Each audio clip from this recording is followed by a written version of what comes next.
Bismillahirrahmanirrahim. Assalamualaikum warahmatullahi wabarakatuh. Alhamdulillahirrabbilalamin. Wabihi nasta'in wa ala umuri dunya waddin. Assalatu wassalamu ala asyrafil anbiya wal mursalin sayyidina Muhammad wa ala alihi wa sahbihi wa barik wa sallim ajmain, amma ba'd.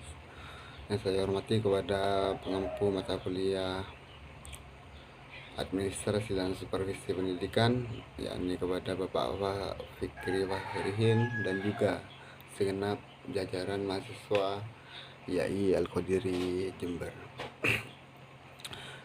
Yang mana di sini kami akan menjelaskan tentang pengertian organisasi, fondasi organisasi dan sebagainya.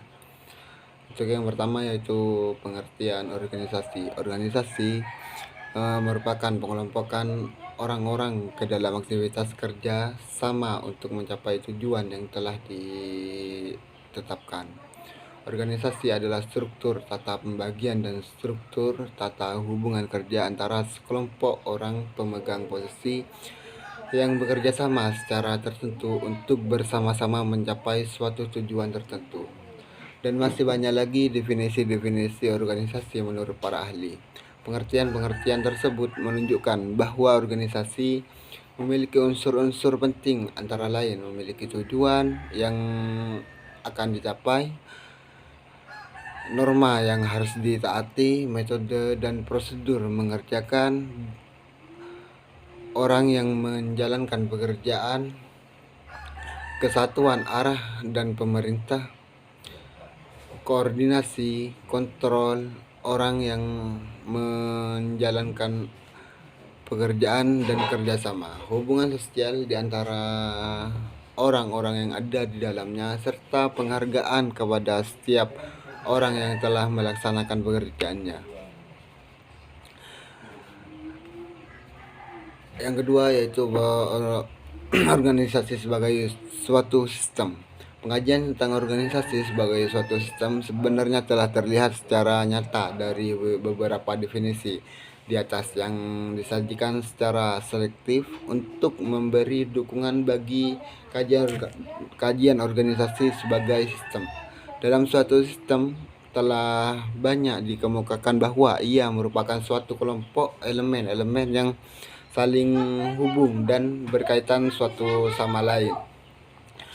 Suatu sistem memiliki 3 komponen atau elemen utama, yaitu yang pertama input, proses, output.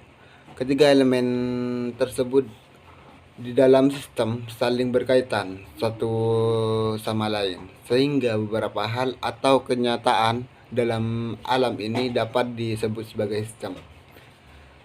Yang ketiga yaitu fondasi organisasi.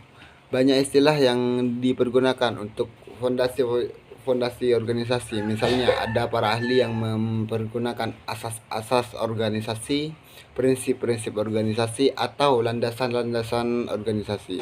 Dalam tulisan ini semua istilah yang berbeda namun mempunyai implikasi yang sama bagi kepentingan organisasi akan dinamakan dengan fondasi-fondasi organisasi.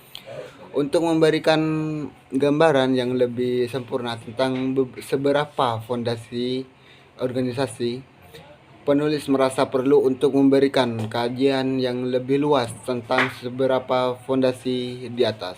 Hal ini dimaksudkan agar kita mempunyai wawasan yang memadai tentang fondasi organisasi dan bagaimana penerapannya dalam organisasi itu sendiri. Tapi tidaklah dimaksud untuk mendirikan seluruh fondasi yang telah dicantumkan di atas, melainkan akan dicoba untuk menelaah yang dirasakan sebagai fondasi yang utama dan mutlak perlu dalam pelaksanaan organisasi, yaitu perumusan tujuan, pembagian kerja atau tugas, koordinasi, pelimpahan wewenang, rentangan, jenjang organisasi, fleksibilitas. Yang keempat, proses pengorganisasian.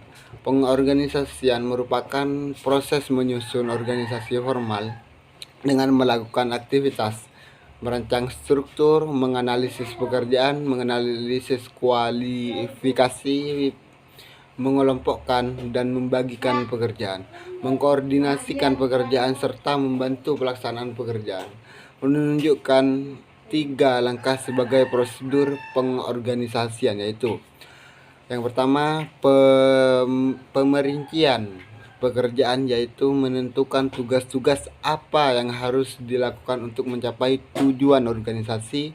Yang kedua, pembagian beban pekerjaan kepada orang-orang yang memiliki kualifikasi yang tepat dan dengan beban yang rasional, tidak overload dan tidak terlalu ringan, agar mencapai pelaksanaan secara efektif dan efisien. Pengadaan dan pengembangan mekanisme untuk mengkoordinasikan pekerjaan. Yang keenam, hierarki organisasi. Hierarki organisasi adalah salah satu asas yang sangat penting, terutama dilihat dari pendekatan pembagian tugas, wewenang dan tanggung jawab kepada semua pejabat.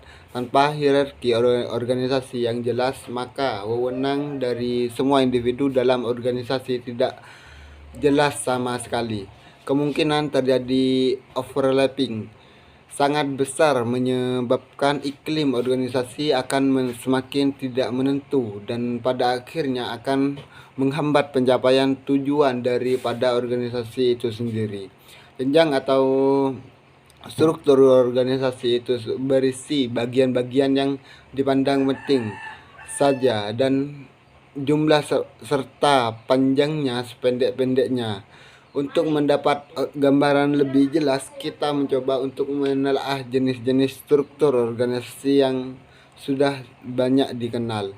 Struktur organisasi mempunyai 2 muka. Yang pertama, model struktur, di mana kita dapat mempergunakan prinsip teori organisasi. Yang kedua, dimensi-dimensi dasar struktur yang akan menentukan kegiatan-kegiatan dan hubungan-hubungan yang harus dilakukan dan tingkatan spesialisasi yang tepat yang dapat diberikan.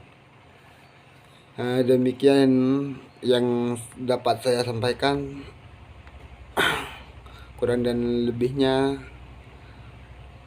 saya mohon maaf yang tiada batas. Wassalamualaikum warahmatullahi wabarakatuh.